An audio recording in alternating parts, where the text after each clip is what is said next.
નમસ્કાર મિત્રો, હું છું જયેશ હિરપરા. કૃષિ મિત્ર ચેનલમાં આપનું હાર્દિક સ્વાગત છે. આજે વાત કરવાની છે કે કોઈ પણ પાકમાં પાણી લાગી ગયું હોય તો કયા પગલાં લેવા. કેમ કે આમ જોઈએ તો કે આ વખતે ચોમાસું મોડું શરૂ થયું. ચોમાસું શરૂ થયા પછી ધીમી ગતિએ છે, એટલે કે જુનાગઢ જિલ્લો, ગીર સોમનાથ જિલ્લો કે ભાવનગર કે અમરેલી જિલ્લાના અમુક તાલુકામાં સતત વરસાદ છે. અમુક વિસ્તારમાં જોઈએ તો કે માંગરોળમાં એમાં 35, 40, 42 ઇંચ સુધીનો વરસાદ થઈ ગયો. હવે આવી પરિસ્થિતિમાં જ્યારે કોઈ પણ ખેતર હોય એમાં પાણી ભરાઈ રહેતું હોય, એટલે કોઈ પણ પાક હોય, નાનો પાક હોય અથવા મોટો પાક હોય, એને મૂળિયા જે છે એમાં ઓક્સિજનની અવર જવર ના થાય એટલે ફ્યુઝેરિયમ ફૂગ ડેવલપ થવાની છે. ફ્યુઝેરિયમ ફૂગ ડેવલપ થાય એટલે કે સુકારો થાય અથવા પીળો પડી જાય અથવા નભરો થઈ જાય, વિકાસ અટકી જાય. તો આ પરિસ્થિતિમાં આપણે એવું પણ બને કે આપણે ફૂગનાશકનો ઉપયોગ કરવો હોય પણ કરી શકતા નથી. હવે કલ્ચરલ પ્રેક્ટિસ એટલે કે ખેતીની જે પ્રેક્ટિસ, એગ્રોનોમિકલ પ્રેક્ટિસની વાત કરીએ તો કે પાણી જ્યારે લાગી ગયું હોય તે પહેલું મહત્વનું એ છે કે કોઈ પણ પાક હોય કે જેમાં કપાસ હોય, મરચી હોય, ટમેટી હોય, મહત્વનું એ છે કે એમાં વરાપ થાય અને હલાય એવું થાય અને આંતરખેડ થાય એ ઉત્તમ છે. કેમ કે હવે બળદ છે નહીં, ટ્રેક્ટર જલ્દી ખેતરમાં જઈ ના શકે, બળદ વગરની ખેતી હોય તો એમાં પરિસ્થિતિ એવી થઈ છે કે ટ્રેક્ટર જે આપણે અંદર જવા દઈએ તો કે પછાટનો ભાગ હોય એમાં ગારો પડતો હોય, ટ્રેક્ટર ચાલે નહીં. બીજું કે જો આંતરખેડ કરીએ તો જ એમાં સારું એવું હવાની અવર જવર થાય અને પાણી છૂટું પડે છે. પણ ઘણા બધા પાક એવા છે કે હવે મગફળીમાં જે 39 નંબર, 37 નંબર કે આ બધી G2 છે કે એ મગફળી હવે હેમર વાવવાની સિસ્ટમ છે, ક્યારા પદ્ધતિથી વાવવાની સિસ્ટમ છે. તો કે એ પદ્ધતિથી એવું થાય છે કે એમાં આંતરખેડ થતી જ નથી. નુકસાની એ જાય છે કે પાણી પણ લાગી જાય છે, પીળો પણ પાક પડે છે અને વૃદ્ધિ વિકાસ જે જોઈએ એ અટકી જાય.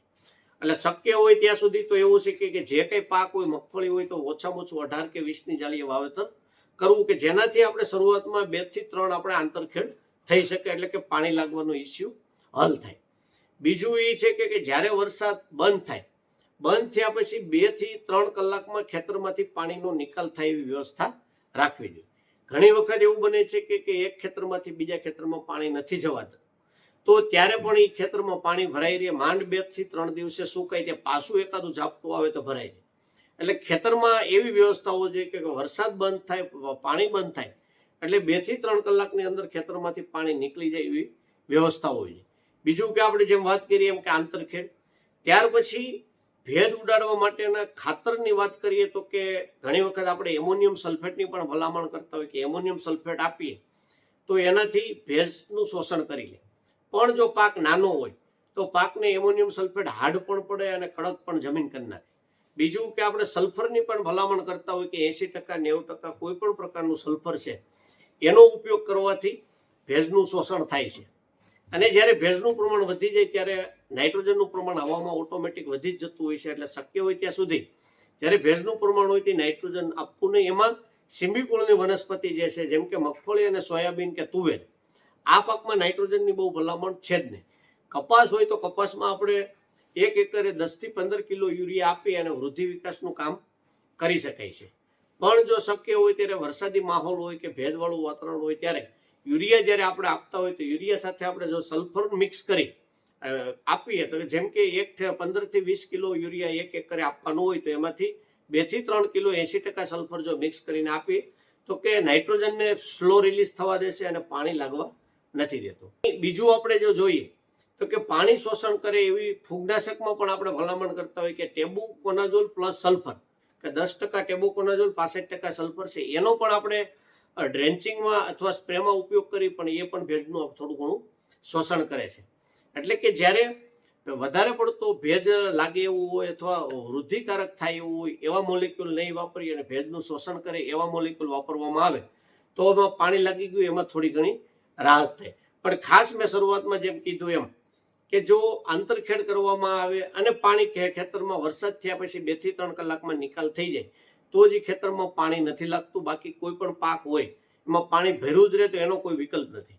બીજું એ છે કે જમીન ઉપર પણ આધાર રાખે કે ઘણી બધી ટાસોડ જમીન હોય, સારી નિતાર શક્તિવાળી જમીન હોય તો એમાં બહુ ઇસ્યુ થતો નથી. પણ જ્યારે સુરેન્દ્રનગરથી ઉપરના ભાગ જેમ કે લખતર છે કે આ બધા પાટડી છે કે વિરમગામ છે કે આ બધા વિસ્તાર જોઈએ તો કે વરસાદ રહ્યા પછી એમાં 10-12 દિવસે 15 દિવસે ટ્રેક્ટર ખેતરમાં જઈ શકે. તો એવા ખેતરમાં આપણે કંઈ કરી શકતા નથી. પણ જે ઢાળઢોળ વાળા છે, નિતાર શક્તિ વાળા ખેતર છે એમાં ઘણી વખત એવું બને કે આપણે પાળા કરી અને પાણી ભરી રાખતા હોય, આપણે આડસ કરી દીધી હોય તો એનો નિકાલ કરવો જોઈએ.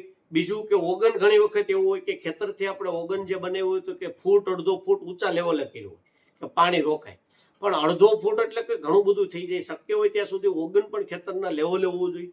વધીને 2 ઇંચ 3 ઇંચ ઉપર હોય ચાલે.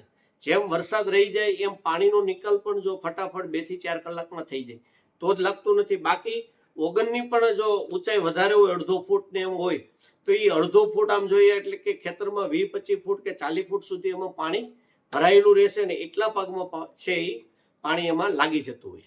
તો આ માહિતી માટે જો વિશેષ માહિતી જોતી હોય તો ડિસ્પ્લે ઉપર જે નંબર બતાવવામાં આવ્યો એ નંબર ઉપર ફોન કરી તમે માહિતી મેળવી શકો છો. જો આ વિડીયો સારો લાગ્યો હોય તો અન્ય ગ્રુપમાં શેર કરો અને અમારી ચેનલ સાથે જોડાયેલા રહો. નમસ્કાર.